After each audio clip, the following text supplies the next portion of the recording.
It's a miracle to think that she has survived, that she's alive and that she's recovering. Family members of a 12-year-old girl are keeping vigil after a plane ride turned tragic in Valley Center on Sunday.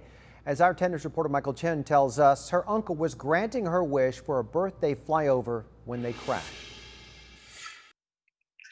So Raquel is on our mind all the time, and we're hopeful. 2 days later, an emotional Roxana McInerney counting her blessings. This photo of her 12-year-old niece Raquel Contreras was taken moments before her uncle Peter, a seasoned pilot, took her up in his single-engine experimental aircraft early Sunday evening. In the flight plan, a special flyover. She wanted to fly over her best friend's house and see if she could shout out happy birthday and just kind of, wish her best friend a happy birthday. McInerney says about half an hour into the flight, they reached that friend's house. Witnesses reporting the plane circling the home, the sound of an engine sputtering before the plane took a nosedive into the yard. 57-year-old Peter Byerly died at the scene. Raquel badly injured. Dozens of neighbors. We are all forever grateful. Ran to the plane. She was stuck with, some debris or something else, and they had to cut some seatbelts away, I believe, to get her out of the plane. Raquel rushed to the hospital with fractures to her skull, sternum, and hand, also suffering internal bleeding, a brain bleed, and spinal injuries. Raquel is now conscious and will survive,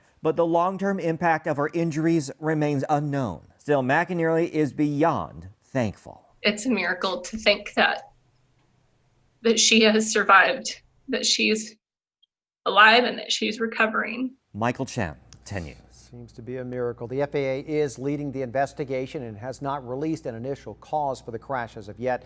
A GoFundMe campaign has been set up to help the families with all their expenses. There is a link on our homepage at 10news.com. We want to give you a live look right